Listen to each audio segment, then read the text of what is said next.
Rekan-rekan, sejak semalam tentu kita ketahui juga bahwasannya Bapak Kapolri telah menyampaikan rasa hormat dan empati kepada masyarakat, terkhususkan pihak keluarga Saudara Afan. Dalam hal ini telah bertemu dengan ayahanda, kemudian juga memberikan komitmen untuk menindaklanjuti peristiwa yang terjadi terhadap Saudara Afan dengan memerintahkan Kadif Propam Polri untuk dilakukan tindakan-tindakan dengan segera dalam rangka memberikan akuntabilitas dan transparansi Polri, berkomitmen memberikan perlindungan terhadap korban dan keluarga korban. Proses ini telah berjalan, termasuk melakukan evaluasi, sehingga ini dapat menjadi pembelajaran khusus bagi Polri sesuai dengan amanah Undang-Undang Nomor 2 Tahun 2002 tentang Polri. Polri selaku institusi pelindung masyarakat dan institusi pemelihara keamanan dan ketertiban masyarakat. Polri akan terbuka dan tentu Polri berduka bersama seluruh masyarakat, maka akan bersikap prosedural dan proporsional dan berkomitmen untuk transparan serta memperbaiki diri sehingga langkah-langkah evaluasi serta analisa akan dijadikan Polri lebih profesional. Selanjutnya, perkembangan prosedur investigasi berikut akan disampaikan oleh Pak Kadif Propam Polri. Bagaimana dan siapa yang telah diperiksa dan turut di sini melibatkan rekan-rekan ada dari stakeholder eksternal sebagai kontrol sosial dan pengawasan, baik itu dari Dirjen HAM, Komnas HAM, dan kemudian juga Kompolnas, dari Kementerian HAM, mohon maaf, dan juga di sini ada Pak Dankor Brimob. Untuk itu kami persilakan pada Pak Kadif Propam Polri untuk menyampaikan. Pak Dankor dulu. Pak Dankor Brimob akan menyampaikan. Bismillahirrahmanirrahim. Assalamualaikum warahmatullahi wabarakatuh. Inna lillahi wa inna ilaihi raji'un. Kami atas nama pribadi dan Korbimob Polri turut berbelasungkawa dengan berpulangnya Saudara Afan. Semoga beliau diampuni segala dosanya dan mendapatkan surga dari Allah, dan keluarganya mendapatkan kelimpahan dan kesabaran dari Allah Subhanahu wa taala. Saya atas nama pribadi dan selaku dan Korbimob mohon maaf pada keluarga almarhum dan seluruh rakyat dan masyarakat Indonesia. Untuk semua proses tentang anggota kami serahkan kepada Divpropam Mabes Polri. Demikian, Assalamualaikum warahmatullahi wabarakatuh. Kali ini Pak Kadif Propam Polri, kami persilakan.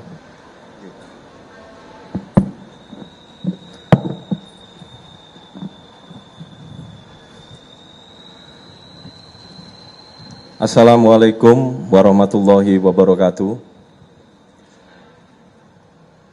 Yang kami hormati rekan-rekan media, yang kami hormati dari Kompolnas, dari Kementerian HAM yang hadir juga, dan perwakilan dari manajemen ojek, Pak. Dari manajemen ojek online, dan Pak Dankor Brimob yang saya hormati. Atas nama pribadi dan institusi juga, kami turut berduka yang sedalam-dalamnya dan permohonan maaf. Tadi juga pada saat sholat Jumat yang dilakukan di Masjid Al-Ikhlas Mabes Polri, kita melaksanakan sholat gaib juga kepada almarhum.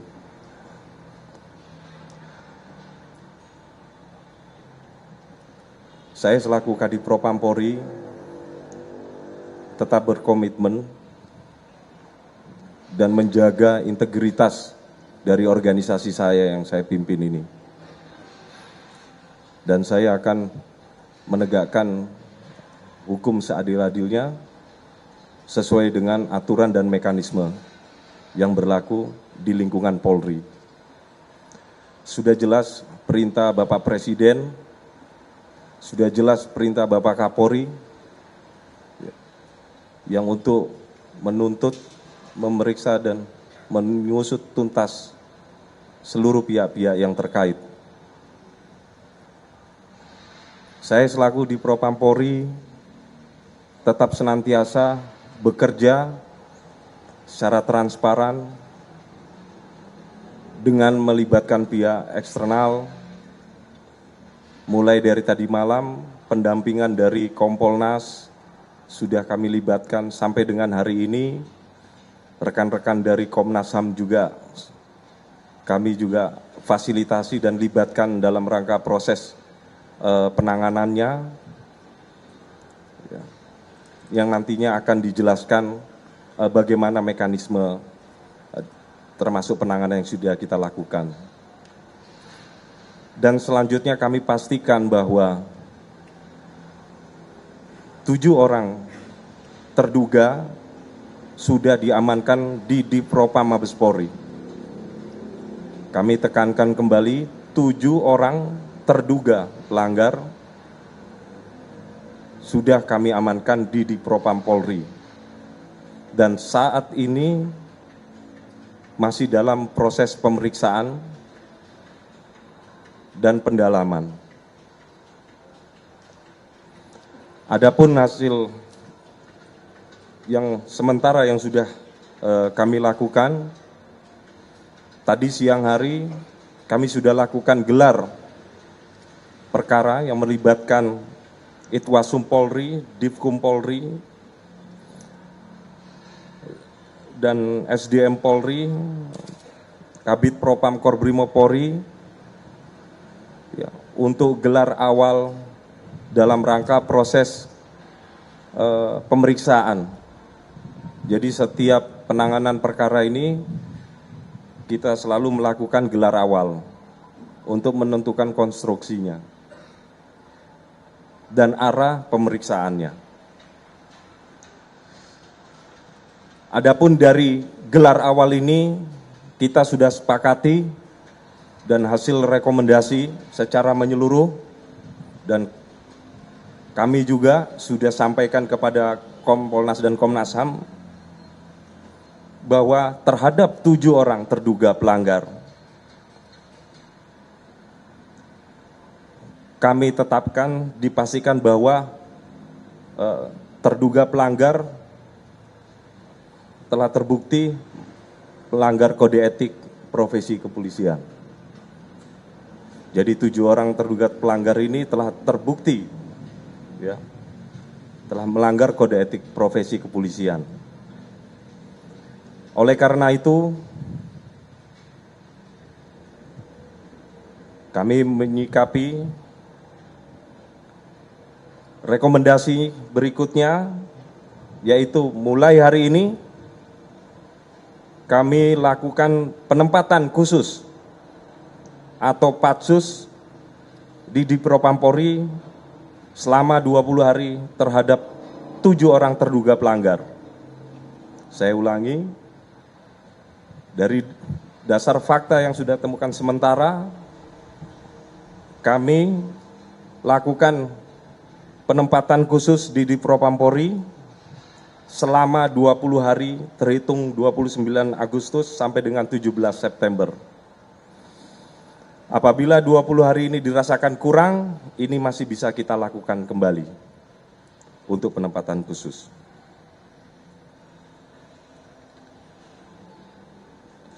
Selanjutnya, hasil identifikasi sementara yang kita sudah dapatkan, yaitu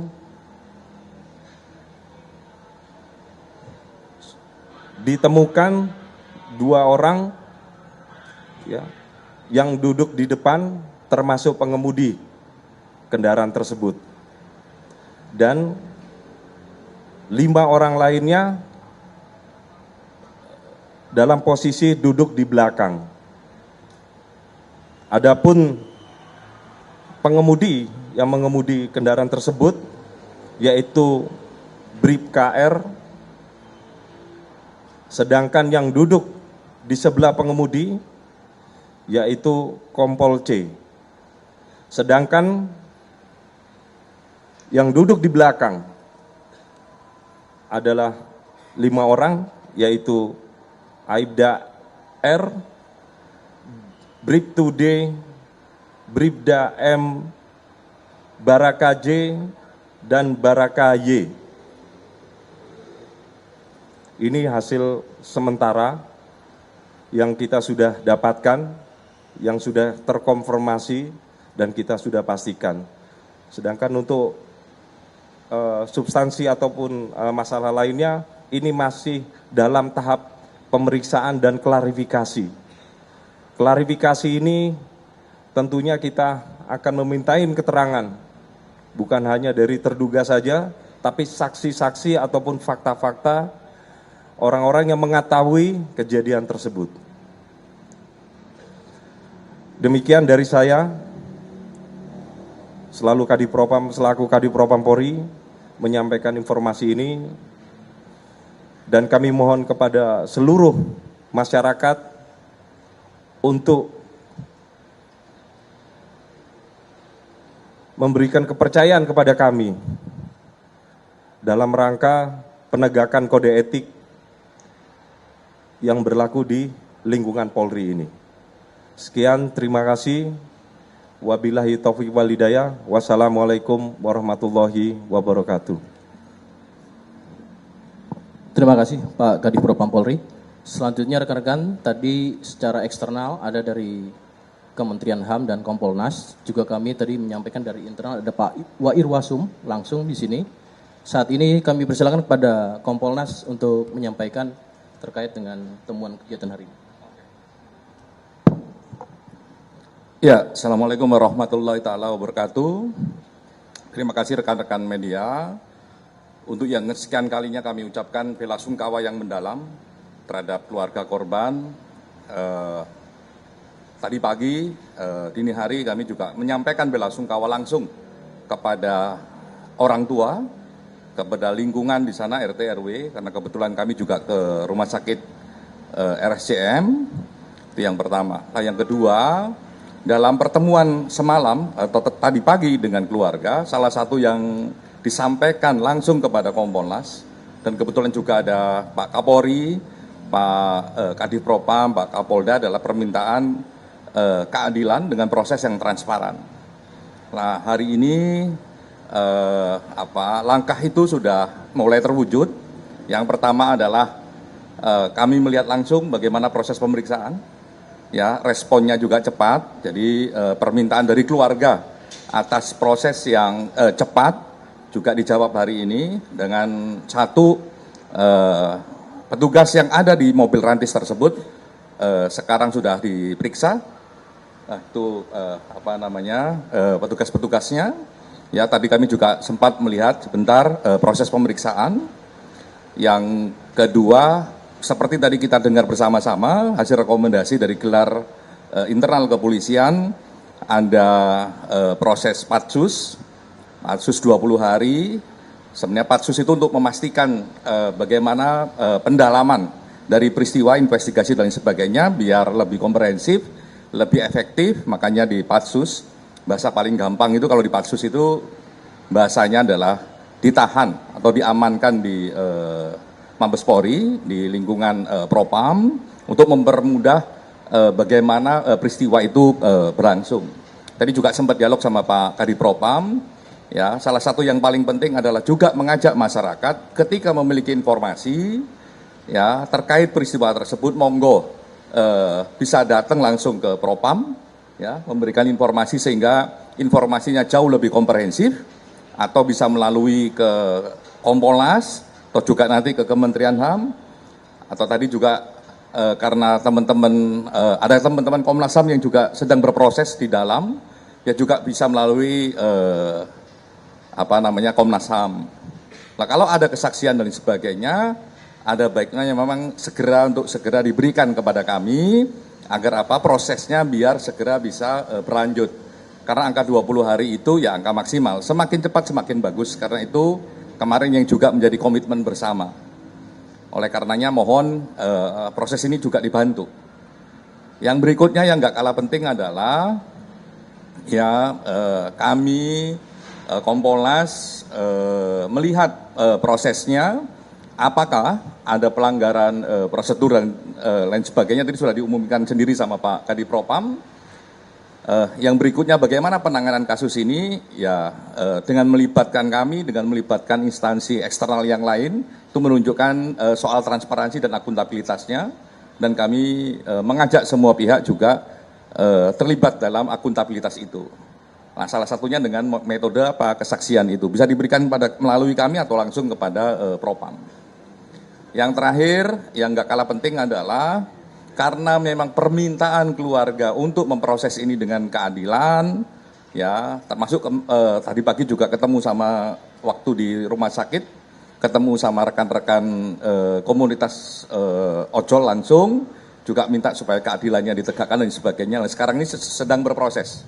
Oleh karenanya, ayo kita lihat prosesnya bersama-sama.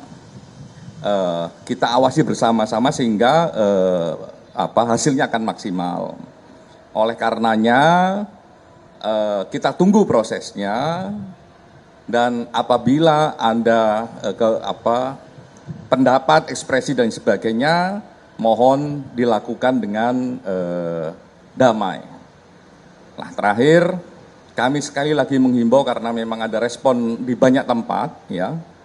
Kami menghimbau kepada seluruh masyarakat, gunakan hak Anda, kebebasan berekspresi dan berpendapat, gunakan hak Anda untuk partisipasi publik dalam konteks konstitusional, tapi dengan cara yang damai. Dan kami juga meminta, kami juga sampaikan kemarin ke Pak Kapolri, ke Pak Kadif, ke Pak Kapolda, untuk juga ayo kita sama-sama menahan emosi. Sehingga kondusivitas bangsa kita, negara kita bisa terjaga. Karena itu penting. Jangan sampai dinamika ini merugikan kita semua. Kita yakin apapun yang dilakukan oleh kita semua, tujuan utamanya adalah agar negara dan bangsa kita semakin lama semakin sejahtera dan semakin lama semakin adil. Nah, proses seperti yang diminta oleh keluarga ya untuk diproses seadil-adilnya, secepat-cepatnya dan transparan saat ini sedang berproses. Bahkan tadi saya juga kaget, kok ada live pemeriksaan begitu.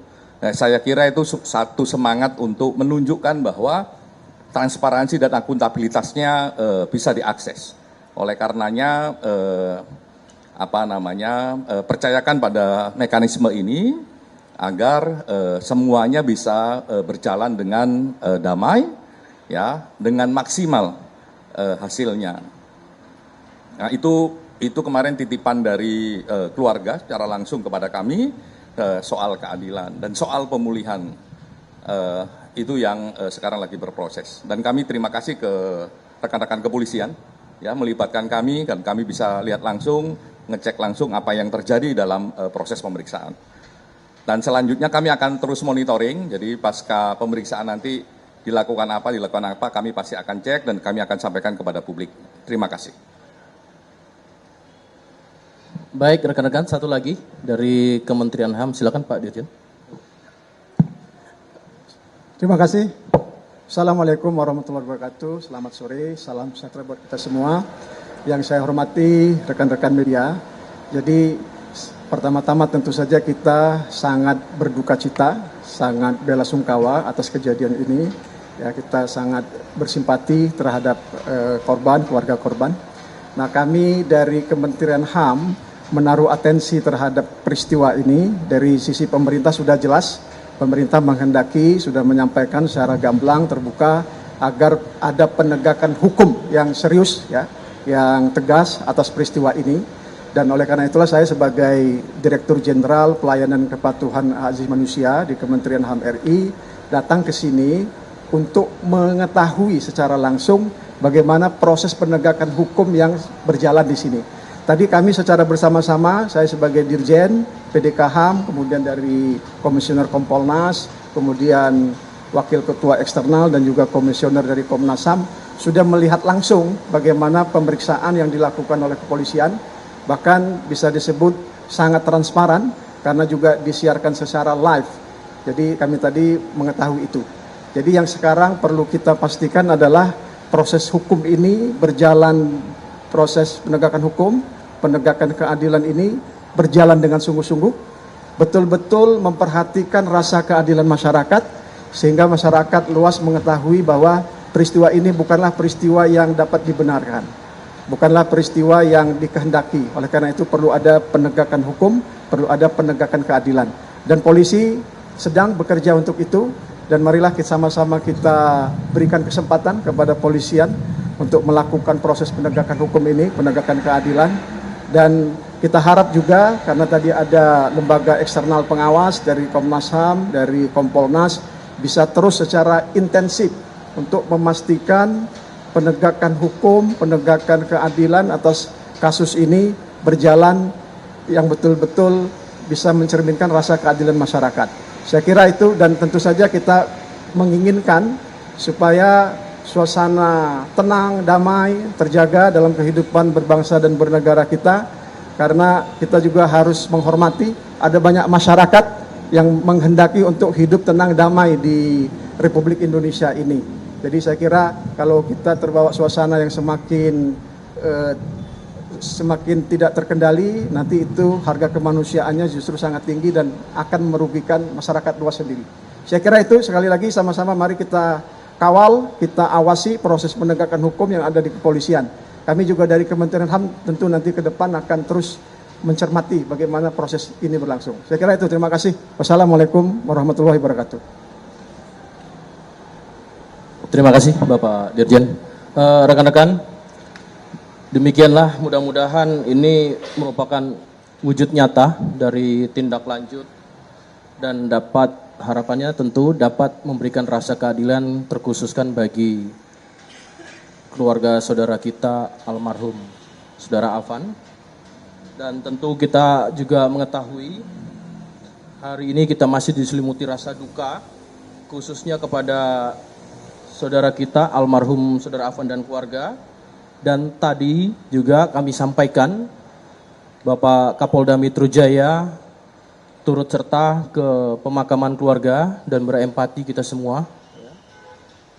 Dan bersama-sama mari kita mendoakan semoga almarhum Husnul Khotimah serta keluarga selalu diberikan kekuatan dan ketabahan.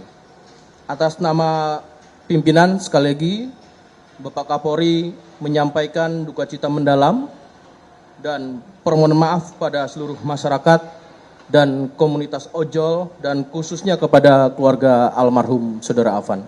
Sekian, terima kasih rekan-rekan atas perhatiannya. Saya tutup.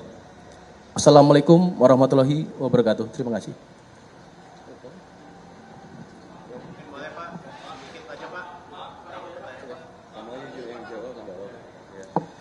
Saya bagi satu sesi, 3 penanya. Pertama, 1, 2, 3 belakang. Silakan. Izin, mungkin duduk aja ya Pak. Ya, nggak apa-apa. Mungkin untuk Pak Kadif ini, Pak Kadif Propam.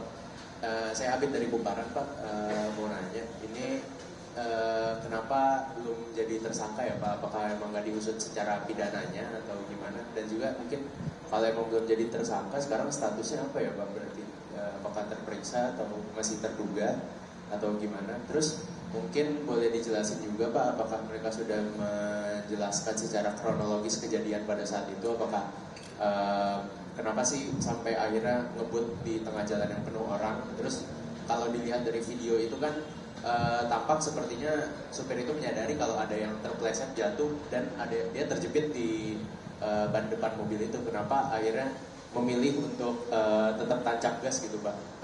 Walaupun tahu ada ojol yang terjepit, apakah karena panik atau gimana, itu bisa dijelaskan gitu Pak? Itu aja mungkin Pak. Langsung, biar fokus ya. Soalnya sudah 3 pertanyaan. Saya singkat saja, saya jawab ya. Jadi karena sesuai dengan fungsi dan tugas saya adalah kode etik, jadi saya lebih fokus untuk menyelesaikan kode etiknya dulu. Nah, setelah itu nanti konstruksinya perbuatan pidananya di mana nanti baru kita limpahkan ke sesuai dengan fungsi apa yang akan menangani itu. Tapi yang jelas fakta yang ditemukan bahwa peristiwa itu terjadi dan 7 orang ini sudah ditetapkan menjadi terduga pelanggar. Jadi terduga pelanggar itu sama saja sudah ditentukan sebagai tersangka kalau di peradilan umum ya. Tapi kalau di kode etik itu terduga pelanggar. Artinya fakta sudah kita temukan, tapi kronologi secara detailnya saya masih belum dapatkan. Karena kan keterangan kan kita butuh dari banyak pihak yang harus kita dalami. Itu saja mungkin dari saya. Terima kasih. Terima kasih Pak Kadif. Mbaknya yang di tengah, mohon maaf, baju merah. Singkat Mbak ya, langsung ke pertanyaan pada konteks ini. Tadi pertanyaan, izin Pak saya lihat dari IDN Times, tadi sebenarnya pertanyaannya sudah cukup ditanyakan oleh Mas Abid, tetapi saya ingin tahu detailnya Pak. Behind the scene-nya bagaimana, tadi Bapak juga jelaskan bahwa yang menggas itu adalah BRIMKR, mohon maaf jika salah, bisa direvisi nanti. Apa yang sebenarnya dia ceritakan saat pemeriksaan tadi, mengapa dia bisa menancapkan gas gitu. Jadi behind the story-nya kami teman-teman media ingin tahu sampai ada orang yang berbaju hijau terang seperti itu tidak dilihat, seperti apa memang yang dialami dia saat menyetir itu Pak, begitu. Itu saja, terima kasih. Iya, satu pertanyaan tadi sudah hampir terjawab juga ya. Masih dalam proses itu. Saya rasa tadi sudah mencakup ya. Iya, masih dalam proses pendalaman tadi disampaikan Pak Kadif Propam. Sama, hampir sama, serupa. Silakan satu lagi yang belakang. Sama ya? Baik, terima kasih rekan-rekan. Sedikit bertanya, Zevanya Kompas TV, tadi kan dibilang masih akan bertanya ke saksi fakta terkait. Ini sejauh ini sudah berapa saksi fakta terkait yang dimintai keterangannya, dan apakah nantinya akan dimintai keterangan untuk saksi lainnya? Iya, tadi disampaikan Pak Kadif Propam adalah proses sementara ini tentu ada. Pak Khairul Anam juga menyampaikan dari Kompolnas selama masa 20 hari ini membutuhkan waktu diantaranya untuk itu. Melakukan proses pemeriksaan pihak terkait. Maka nanti kita tunggu sebagai progres awal. Nanti secara transparan dan akuntabel kita tentu akan menyampaikan sebagai progres. Ya, cukup dulu. Sejauh ini belum ada pihak dari saksi mata yang di lapangan? Ada. Tapi kan tidak cukup sampai di situ. Ya. Baik, terima kasih teman-teman. Saya tutup dulu. Wassalamualaikum warahmatullahi wabarakatuh. Terima kasih.